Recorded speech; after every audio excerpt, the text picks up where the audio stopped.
Hello বন্ধুরা, শুভ দুপুর সবাইকে।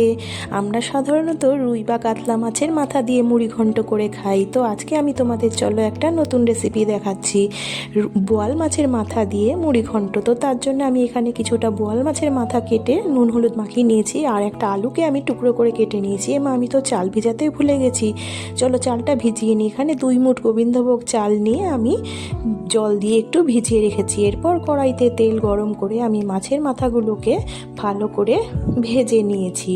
মাছের মাথা ভাজা হয়ে গেলে মাথাগুলোকে তুলে নিয়েছি। এরপর দেখো, ওই ভাজা তেলের মধ্যেই আমি যে গোবিন্দভোগ চালটা ভিজিয়ে রেখেছিলাম সেটাকে একটু নাড়াচাড়া করে নেব। দেখো, চালগুলো আমার ভাজা হয়ে গেছে। এবার চালগুলোকে আমি এক জায়গায় তুলে রাখলাম। এবার ওই ভাজা তেলের মধ্যেই আমি শুকনো লঙ্কা, তেজপাতা আর সাদা জিরে ফোড়ন দিয়ে ফোড়নটাকে একটু নাড়াচাড়া করে টুকরো করে কেটে রাখা আলুগুলোকে দিয়ে আলুগুলো ভালো করে আমি ভেজে নেব। দেখো, আলু আমার মোটামুটি ভাজা হয়ে গেছে। এবার পেস্ট করে রাখা মশলাটা আমি দিয়ে দেবো। এর মধ্যে আমি জিরে, আদা আর লঙ্কা পেস্ট করে নিয়েছি।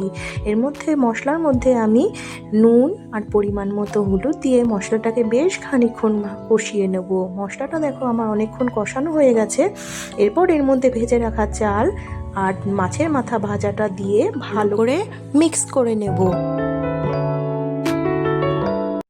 দেখো, এটা আমার মিক্স করা হয়ে গেছে। এবার জলটা কিন্তু আমি দিয়ে দিয়েছি। জলটা এখানে পরিমাণটা ঠিকঠাক দিতে হবে, যেহেতু চাল দেওয়া রয়েছে জলটা বেশি দিলে চলবে না, কারণ চালটা গলে যেতে পারে। এবার ঢাকনা দিয়ে খানিকক্ষণ রেখে ঢাকনাটা খুলে ওপর দিয়ে একটু মিষ্টি দিয়ে আবার একটু নাড়াচাড়া করে বেশ খানিকক্ষণের জন্য আমি ঢেকে রাখবো। বেশ খানিকক্ষণ পর ঢাকনাটা খুললেই দেখো আমার রেডি বোয়াল মাছের মাথার মুড়ি ঘন্ট।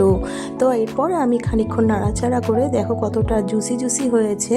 এবার আমি ওপর থেকে কিছুটা গরম মশলা ছিটিয়ে এবার খানিকক্ষণ ঢেকে রেখে দিয়ে গ্যাসের ফ্লেমটাকে আমি অফ করে দেব।